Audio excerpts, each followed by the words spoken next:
Good morning. You're listening to Central Illinois Business, brought to you by Shelby Motors, your local Chrysler, Dodge, Jeep, and Ram dealer since 1942. Hey, thanks for joining us here on a Saturday morning. I'm Alex Ruggieri, your host.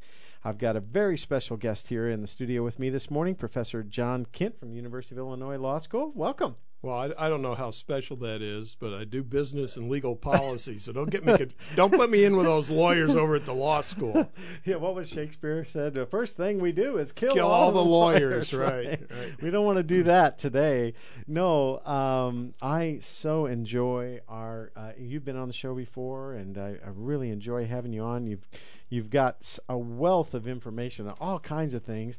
And today we're going to talk about an idea that is gaining some popularity, and that is tax gambling, not people. Right. I guess I'll defer to you on that topic.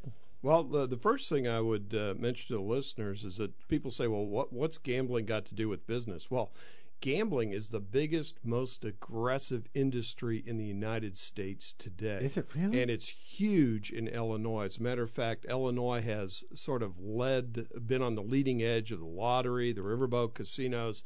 Now our lottery is trying to get into internet gambling and challenging actually the federal law on that. But that's another story. Wow. And right now, Governor Quinn has on his desk, which he has to veto or sign by August 28th, a new gambling expansion bill for 5 more casinos.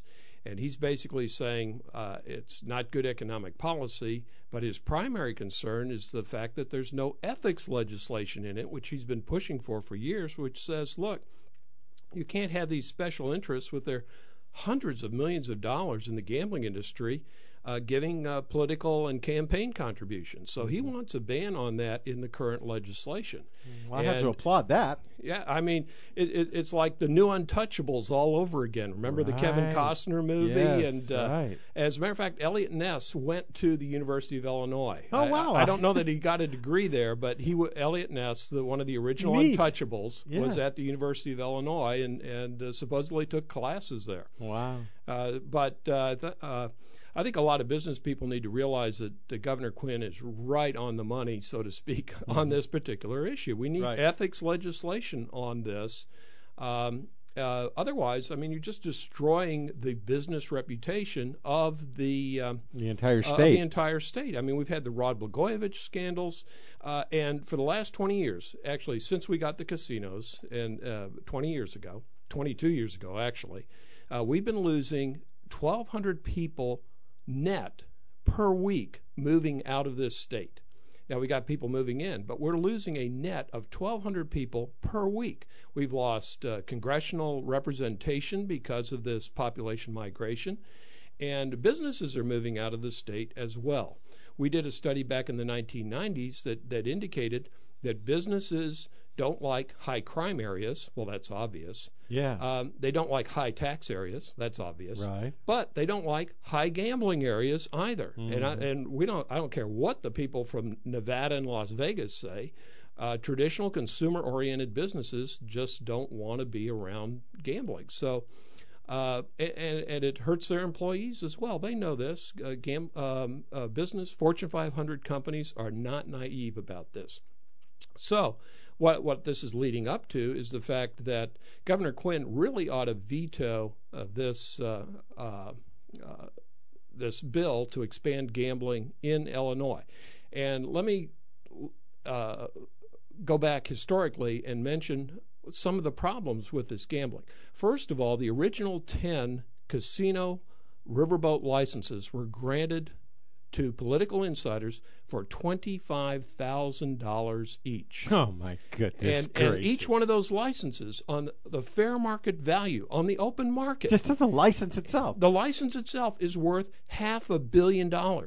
So 20 years ago, the Thompson administration basically gave away $5 billion worth of casino licenses to political insiders, including one who was just recently convicted in the Rod Blagojevich scandals.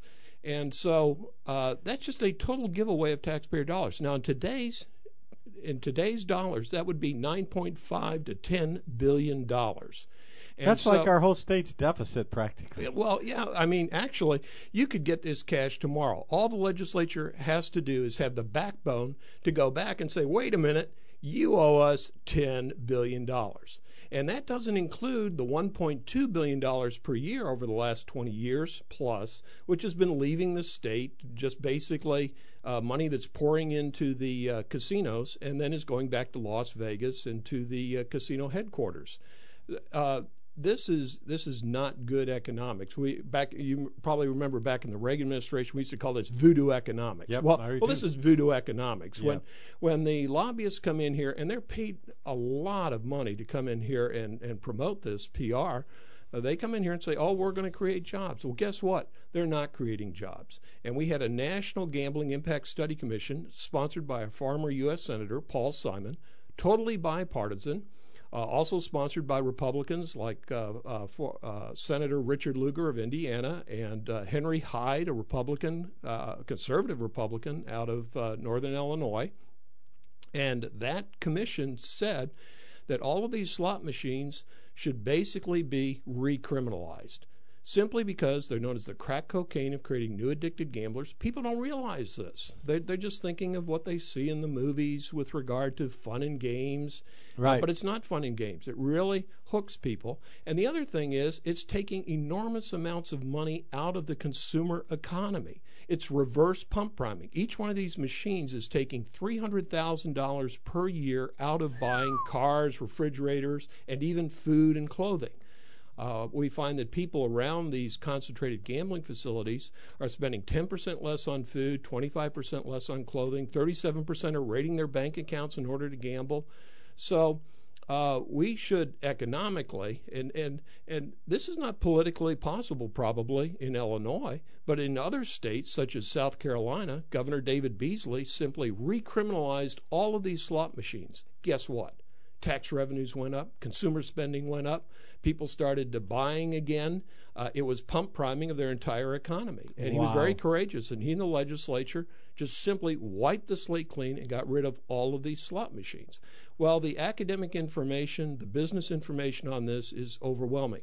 And as Governor Quinn has said, you can't gamble your way to prosperity. He's absolutely right on that. We need to look to businesses. We need to get away from this gambling. But as a potential budget solution, we should go ahead and tax and get back the money that these casinos have walked away with already, instead of expanding them. And by the way, in the new expansion bill, the license fees were raised from $25,000, which is what they were 20 years ago, to actually they were $150,000, and I think they lowered them to $100,000. So in the new gambling expansion bill, we've got another $2.5 to $3.5 billion giveaway to the gambling interests. Now, what other state is giving away billions and billions in cash to these people who are basically from Nevada and outside the state? That is insane. Well, and you know what? Many people in the legislature know this. I wrote an op-ed on this, and citing to my colleagues, and this was read on the floor of the House, and I think in the Senate during the Senate debate on the budget. And it brought forth many of these types of points. It was printed in the Springfield Journal-Register, in the News Gazette, and elsewhere around the state. So the documentation is out there, the facts are out there, but the lobbying interests, and obviously there's billions at stake. The lobbying interests are really pushing for more and more gambling in Illinois.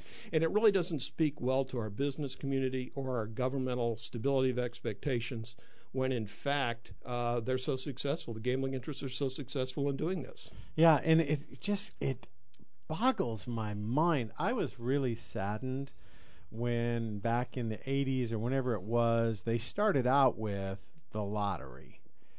And I thought, because when I was growing up, okay, forgive me, I'm not going to get on a soapbox here, but I was taught as a kid that gambling was not a good thing. Okay, now I've been on vacation in Las Vegas, and I've, gone to the casinos and all that. I'm not saying that.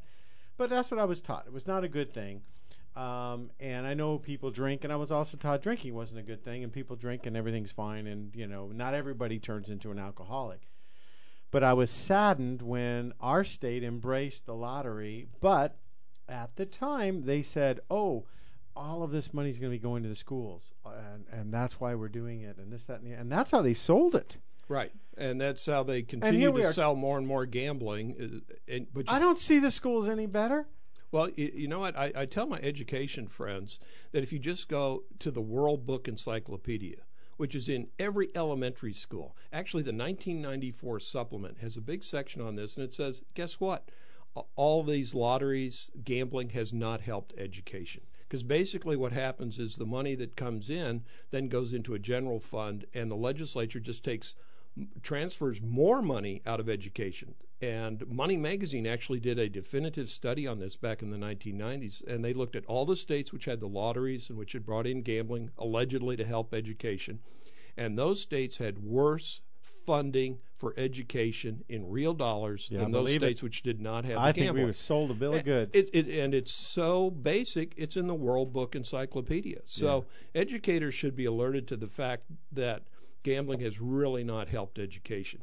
And an important thought I wanted to leave people with was the academic studies show that for every slot machine you have, because it's taking $300,000 out of the economy per year in lost consumer spending, that translates into one lost consumer job per slot machine per year. Say that again? One lost consumer job per slot machine per year. Why? Because you're just dumping money into these machines. And the other thing is that people should ask if these machines are fair. There have never been hearings under oath involving how these machines work and whether or not they're fair. Are the odds fair? Why are people losing billions and billions of dollars in these machines? Well, the National Gambling Impact Study Commission, the federal commission sponsored by Senator Paul Simon in a bipartisan way, indicated that these machines need to be investigated and called for the recriminalization of these machines convenient to the public. They said, don't legalize them. And if you got them, recriminalize them, just like South Carolina did and other areas. Where did that recommendation come from? That's from the federal commission, a bipartisan commission, which include gambling people on the commission, the U.S. National Gambling Impact Study Commission. Wow. Said get rid of the machines. Well, amen. I wholeheartedly embrace that. We've got to take a short break, but when I come back, I want to ask you if there's anything we can do. Absolutely. All right. Look forward to it. Okay, stay with us. We're talking with Professor John Kindt, law professor from the University of Illinois Law School, and we will be right back after the break.